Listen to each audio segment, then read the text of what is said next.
Hi, today we're going to be looking at the second of 12 passages for reparenting our inner child and guiding and educating our own children or those that we come into contact with based upon the guidelines of the Rebbe as he set up 12 key passages, whether they're biblical verses or sayings of the sages, teachings from Kabbalistic Hasidic thought. These are the key teachings that we need to build who we are. What we looked at last week was the phrase that says the Torah that Moses commanded to us is the inheritance of the entire Jewish people. And we spoke there about the fact that that's an essential beginning point of departure, because if we don't accept the authority of the Torah, and if we don't feel that it is ours to work with, ours to grow with, and our personal responsibility, then we have nothing to speak about. Today, what we move on to is the key phrase for Jews: behold, hear, Shema Yisrael, hear Israel, the Lord is our God, the Lord is one, and God is one. Why is this the key phrase that we have lived with and, God forbid, died with, sacrificing our lives for God? Because it encapsulates the very purpose of existence. So a Jew has to know, I come into a world of plurality, but my purpose over here is to reveal the underlying oneness of all creation. All people are expected to kind of pierce through this delusion. But we have a very unusual role in this, and that is captured by the phrase, hear Israel, the Lord is our God, the Lord is one. And really one could say that this is an umbrella principle from which so many other aspects of life are derived. If God is one, if He's observing, supervising, caring about what I'm doing, well, then I better shape up. I have to live my life accordingly. It's not that Azav Hashem es haaretz, God created the world and left it. He's gone off somewhere. God is here and I am accountable to Him. In other arenas, one could say that the notion of understanding the oneness of God brings us to a place of happiness. I can be truly happy because I live with the notion of divine providence, that God is omniscient, that He's omnipresent, that He cares about what's happening, and that nothing happens by chance. In the arena of interpersonal relationships, when I understand that God is, so to speak, the bowl, the context in which my relationship happens, well, then I'm going to conduct that relationship very differently. So this becomes the umbrella statement, the leitmotif that flows through everything that we do. And I thought we could look at one meditation, one line of thinking on Shema that can help us to say it with more meaning and devotion, because really until we've internalized and inculcated within ourselves this reality, we haven't done what we came here to do. The last letter of the word Shema is a letter Ayin. It looks like this. The last letter of this verse from the Torah, hear Israel, the Lord our God, the Lord is one, is a Daled, which looks like this. In Hebrew, the word for one is Echad. If you take the last letter of Shema, which is actually written in the text, the last letter in Ayin is a big letter, and the last letter of the word Echad, one, is also a big letter. That spells the word aid. And what we are being taught over there is this. Aid means witness. I have to be a witness to the oneness of God. That's what I'm doing here. So I'm living my life, and there's all the plurality and all of the, distractions and pleasures and challenges that come up.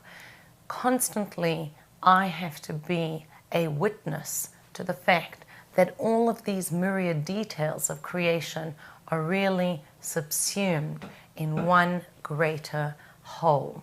I am a witness to the oneness of God.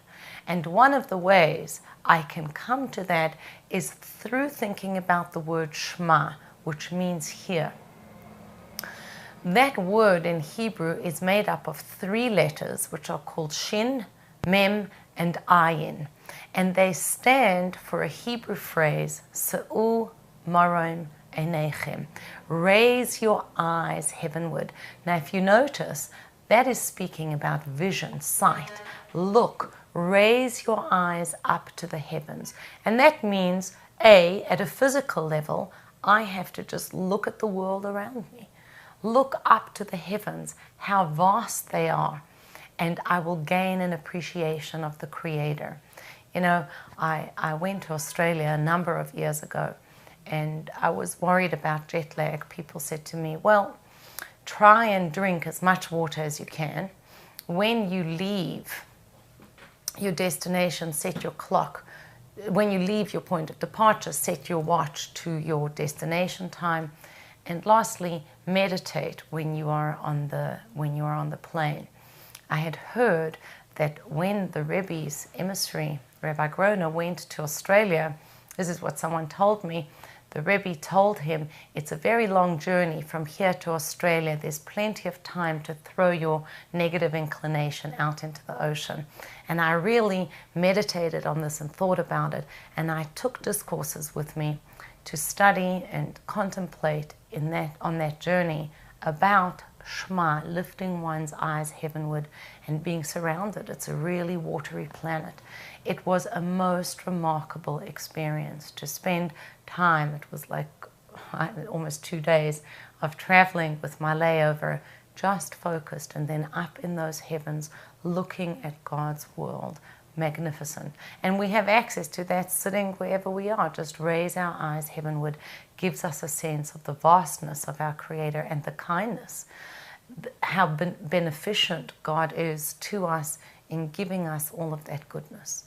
It also means raise my inner eye upwards to meditate and contemplate on the greatness and the unity of God. So there's that aspect of raising my eyes, marom, above, to a high place.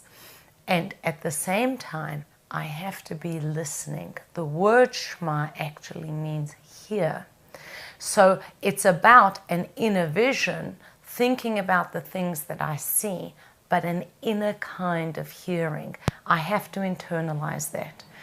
Someone once taught me a lot about prayer. And this rabbi said, obviously when you pray, you're speaking to God. But at the same time, at some level, you're speaking to your own heart. We're trying to train our heart in the practice of prayer so that we align ourselves with the will of God.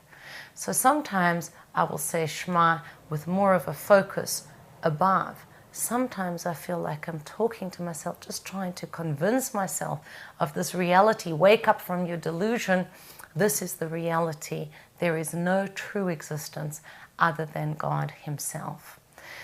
So this is a little bit of the notion of Shema. And what we see after this first paragraph, the second paragraph of the Shema prayer is V'ahavta, you must love God. It's significant that the paragraph after here begins with, you should love the Lord your God, because that is something that happens naturally. If we do this meditation, if we think in a different way, if we contemplate God, and that means really work at it. You know, we are told in the Bible, you'll live by the sweat of your brow. It's not just physical sweat. It could mean mental sweat. Work it through. Think it through. It's like going to the gym. We kind of accept that if I want to get fitter, I have to go to the gym. But if I want to change the way I think and feel, well, that should happen just by virtue of my wishing it to happen. No. I have to be involved in that practice of meditation, studying so that I can bring the things that I learn about to my prayer. when that happens, something else automatically happens, which the Alter Rebbe in Tanya tells us happens just by virtue of being a human being, which is this. The brain automatically, the mind automatically influences the heart. If I'm going to rectify my thinking, I will rectify my feeling. And therefore, naturally, from thinking about, could also be speaking prior to the study or during the study, focusing on this notion of the oneness of God and bringing it to my prayer, I will generate love. And in fact, the commentators say on the commandment, you must love God. How can you be commanded to love God? Isn't love a feeling in the heart which we cannot be commanded to fulfill? And the answer is, we are commanded to think and explore those things that lead to love. So at some level we can say Chabad, our consciousness is a chiropractic adjustment for the soul. Change the way that you think, it's going to change the way you feel, and that will automatically manifest in action. Until next time, have a wonderful day.